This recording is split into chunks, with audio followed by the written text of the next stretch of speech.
Newsfirst, face to face with Shalan Billet. Hello there, very good evening and welcome to another edition of Face to Face. We've been discussing the current political situation here in Sri Lanka. Today there was a massive protest in Colombo. Tear gas was fired, water cannons were fired. A lot of things happened in Colombo today. And on the sidelines, there was a chess tournament of children going on at the public library. And these children too were severely affected by the tear gas that was also fired somewhere into the premises, probably during the entire commotion. But well, that's one highlight that took place in Colombo today.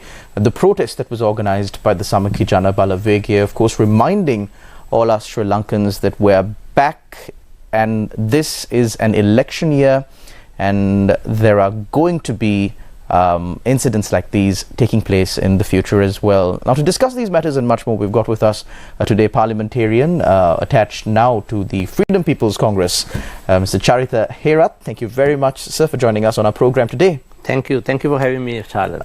So, Mr. Herath, just I can't really understand where the Freedom People's Congress is now. There are 13 members, parliamentarians, formerly from the Sri Lanka Podujana Peramuna, who broke away from the government, declared themselves as an alliance, Freedom People's Alliance. That's the name of the alliance that you all formed.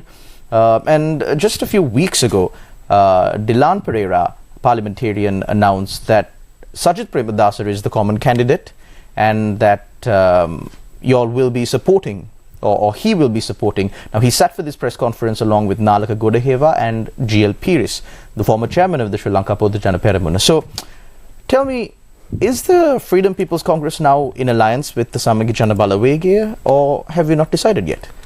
Well, we did not decide yet, and we have started discussion with all the main political parties to form a kind of alliance against this government and against their political economic program.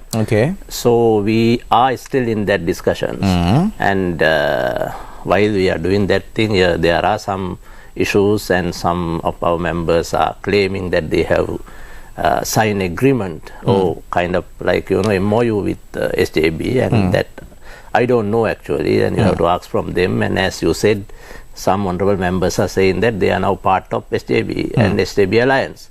We are not. So when the Freedom People's Congress does, or if the Freedom People's Congress gets into an alliance with the Samaki Jana Balawegaya, the Jatika Jana Balawegaya, or any other political party in the country, who would announce it? Like, who should we believe? Because now you're an alliance of 13 members who broke away from the governing political party. So who should we look at when it comes to the decision of the Freedom People's Congress? Well, Shalan, we are not a party. We are not a party like, announcing the party positions. We gathered 13 members of parliament who came from SLPP, and we are having different opinion on different issues. But we all know that Honorable Dala Salah Peruma is the leader of our fraction or leader of our group. So we have democratic culture within our group, and even members could discuss their own political positionings. So now I can say that we did not sign with anybody's party up to now, but we have been discussing with main political forces how to form a kind of productive, proactive program to defeat this government, this government's political economic program. So you all know that IMF-driven economic program has been implementing in this country throughout last 45 years. And this is the same program that the current president has been initiating or forming or developing. So we want to form a constructive opposition, constructive alternative to this program. So that is the key in this coming presidential election. I think you can change people, you can change leaders, you can change personalities. But what we need to do is to change the political program. Now this program, we can call it liberal or neoliberal economic program or IMF driven economic program. But what we need to do is to form a social democratic kind of political program, economic program to solve many issues that we have right now. I think unless and until we do such things, we will not be able to solve any major issues which we are having right now. So we think that we need to focus on that hard, main, real political issues than just to talk on the surface. So that is why we think that discussing a political program, discussing an economic alternative are the main issues than to see that, whether we will go and sign an agreement with any party right now.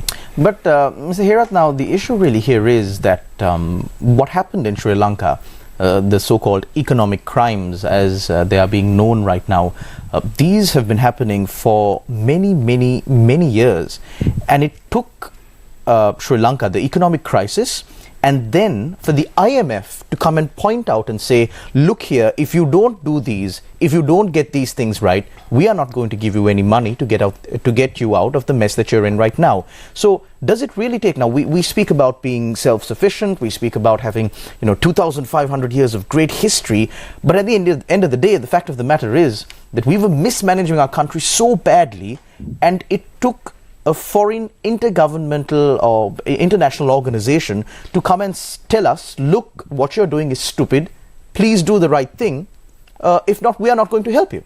Well, I think there are two ways to look at IMF opinion or prescription. Now, as you said, we have done economic wrongly in our country, mainly from 2008 up to now. So there were many lapses, many lacunas, many issues. But IMF prescription is another thing. Even we can argue that that is one part of the problem.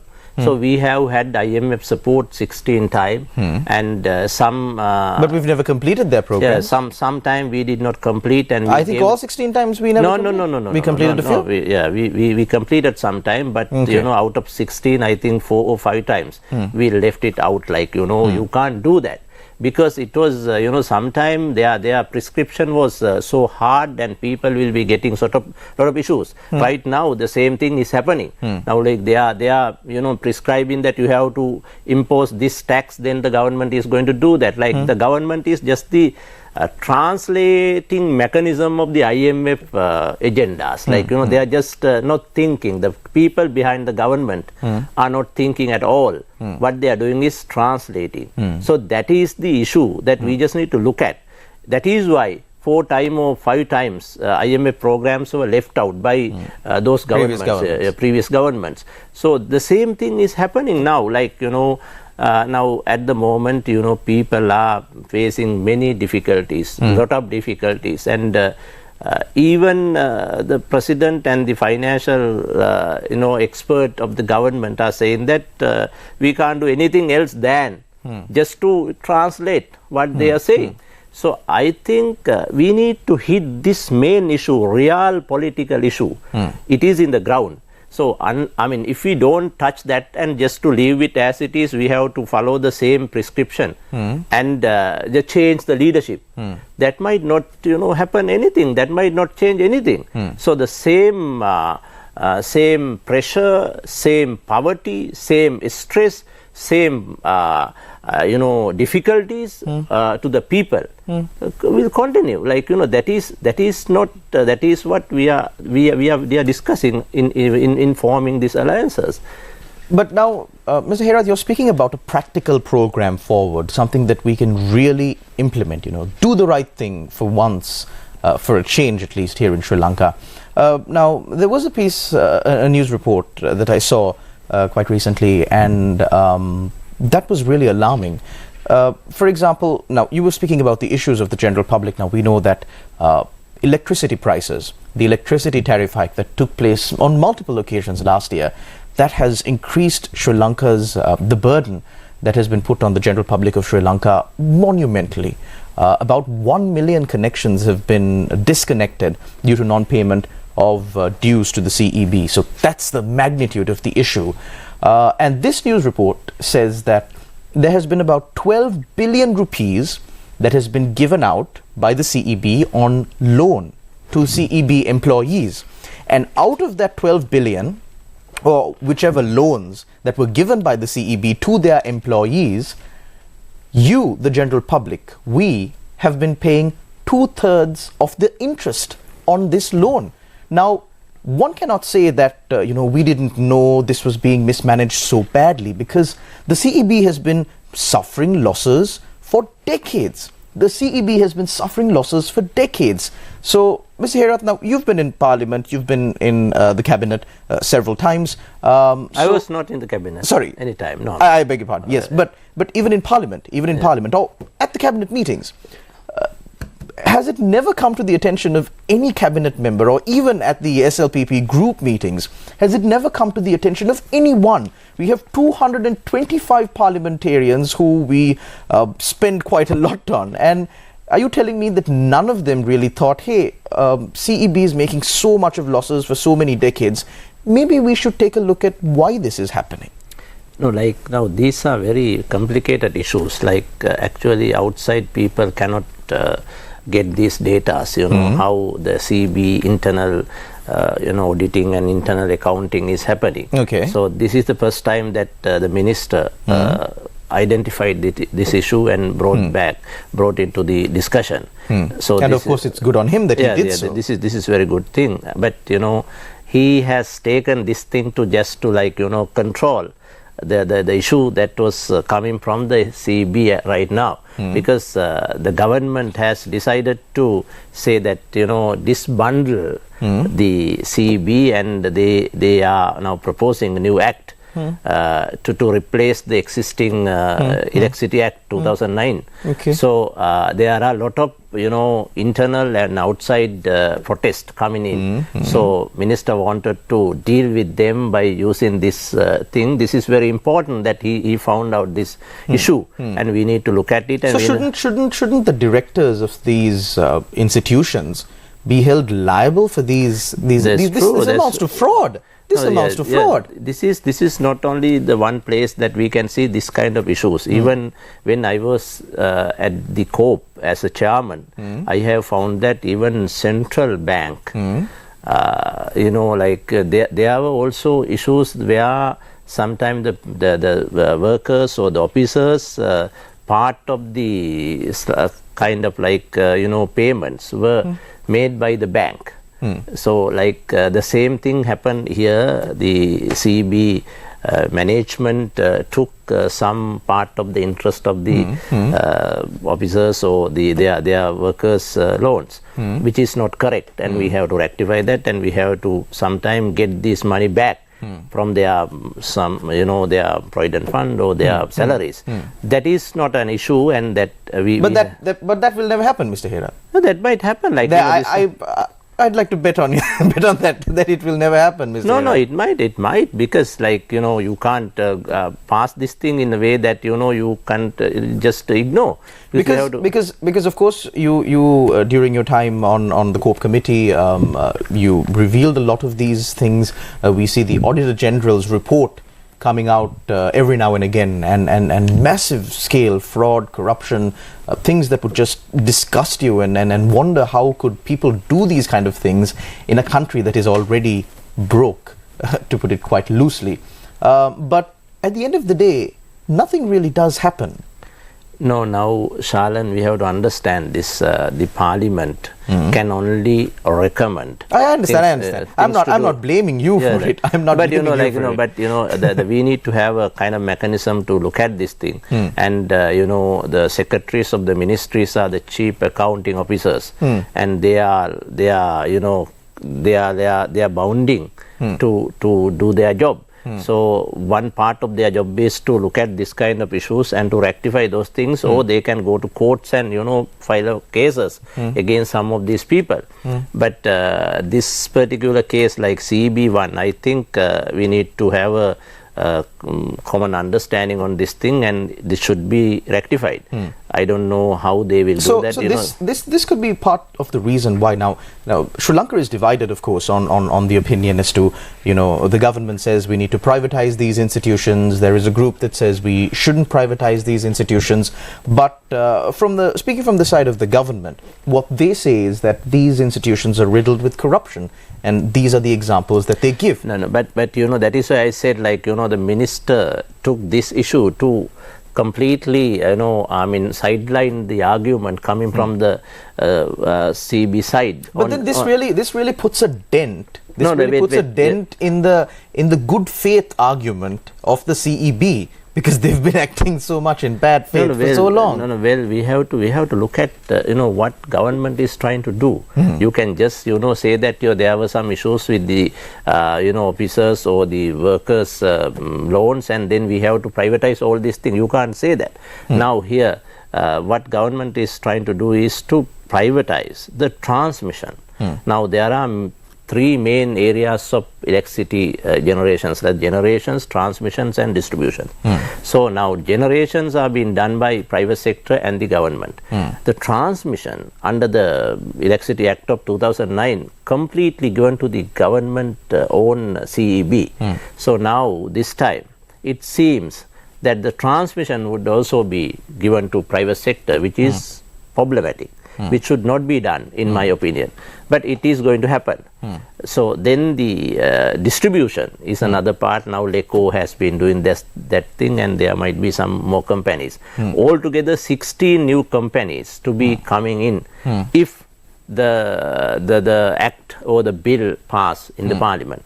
So I think that debate is one important issue, and while you are having this thing and this kind of mismanagement of the CEB coming in, we need to look at those things separately. At the same time, we need to take this new act as a another try or another attempt by the government to do their privatization program. They are just listening to IMF and their friends. They just want to, now, for example, this SLT issue has been discussing these days. Now, last week, I have seen that there was a discussion that the president has, initiated on this thing, and they wanted, the government wanted to sell the government-owned stake of the SLT. And the director board hadn't. SLT, and without having any study. And if somebody asks that why you are doing this, they might say that no, our friends are asking, then we are doing that. Nothing else that they can say. No study, no any research, no any financial kind of research done on this thing. And even the previous chairman resigned, rejecting the government kind of proposal to do this thing. But they are doing that. They are doing that. Even this profit-making entities are being taken into their 52 whatever the list that they are going to privatize. Now one is Litro. Litro was taken by I believe the chairman of Litro came and said that it's not going to be privatized. But he can say many things. But the government and the cabinet of ministers are deciding that all the subsidiaries under Sri Lanka Insurance Board will be privatized. Then one of that is the Litro, then the Lanka Hospital, and that is another part. Now there are some institutions, some government, SOEs, some state-owned enterprises which are loss making, and you can reform those things. But showing those names and selling some other profit-making government entities is not acceptable, but that is what is doing by by this government. Mr. Herath, just finally, what happened in Parliament with regard to the online safety bill? I believe that was supposed to be the focus of today's discussion, but we veered off a little bit. But with regard to what happened in Parliament, there is a little bit of a confusion among the general public, because once we vote for parliamentarians, we vote on the presumption that they know what they're doing, that they can pass laws to govern us, and that is the reason why we put them in Parliament. give them benefits, vehicles, houses, the whole 9 yards. We were not given vehicles, by the way. That is one thing that we need to get clear, because people are saying that the all MPs were given vehicles, houses. Previously. I don't know previously, but we were not given houses, we were not given vehicles, nothing. Besides the point, what I said. Because all the time the media has been just saying that 225 people were given houses, vehicles, and official residences. No, nothing. That's the thing that I'm telling in front of your camera. Nothing. But the ministers may be given. I don't know. Story. I don't know. But the all 225 MPs were not given any housing things, any vehicles or nothing. Regardless of that, parliamentarians are appointed on the presumption that they would know what they're doing. So, what really happened with the online safety bill? That is a very important issue. First of all, Shalan, we need to understand, we need to agree that we don't have enough regulations on online material, online content. That is one thing. Yes. And when I was the Secretary of the Ministry of Media, we were trying to get some, regulation passed, but it was not successful. But that is one thing. At the same time, this online safety bill is a kind of dangerous piece of legislation, because it gives very open-ended interpretations. Now, Mr. Herath, what my question is, what happened in Parliament towards the end of the passage? Do you think something out of the ordinary took place? That is another thing. This bill was gazetted and it was challenged in the Supreme Court, and the Supreme Court has given their determinations. The proposed amendments. Now this bill had 56 clauses. Out of 56, 31 clauses were amended and suggested to amend. So that amendments were tabled one day in advance to the discussions, 23rd of January. And there were some issues that whether the real determination essence was taken in this amendments. So we wanted to, the members of the opposition wanted to see whether those things were correctly done. There is a kind of a committee which is called Sectorial Oversight Committee to look at this thing, and that committee did not handle this well. So they were just getting the determination file and the amendment files, and just to declare that it was done. Correctly done, but they were not going through each one. They didn't. Then in the committee stage of the debate, we raised this issue. Mainly the clause number 5 of the act was completely questioned at the court, and the determination was clearly indicated that the appointment of the commissioners or the members of the commission should be done through the Constitutional Council, not directly by the President. So then Honorable Sumandiran raised the issue that whether this was clearly taken into the amendments, and the government said that it was taken. But anyway, there were many that kind of issues in this committee stage, and we wanted, even I can say openly, that we want a speaker to wait till the Attorney General's observations come to the final amendments, because sometimes that amendments were not address the issues raised by the Supreme Court. So this is one part of the issue of our legislature, because the committee stage amendments were not cross-checked by the Supreme Court or by the Attorney General in some time. So it is not cross-checked. Yeah, that is the issue. But the Speaker said that it's always cross-checked. No, it was not. At that committee, Attorney General was present and the Secretary of the Ministry was there, but the committee chairman did not go through each of these things, and he just said that, okay, this is the determination and this is the amendment, and that is done. So it was closed by 15-20 minutes. But 31 amendments should be looked at. And who sat as the chairman of the Sectorial Oversight Committee? That is one newly appointed member of Parliament from SLPP. I don't want to name the people, but that is not correctly done. That is the issue. That is a part of the problem here. But I mean, we request the speaker to just to go through this very carefully with the Attorney General. And once that is done, if it's passed in Parliament, but you're okay if with it? No, I'm not okay with it. That is a very dangerous piece of legislation, and there are some issues which are still not cleared, and even some terms like false statements, prohibited statements, public order violations. So these are the terms that they have used. But in the clause number 56 gives interpretations, but some of these terms are not interpreted at all. What are the false statements? Like, these are very subjective kind of. You can argue that this is false, but there should be a proper interpretations on these things. Even prohibited statements, that was also not clearly demarcated.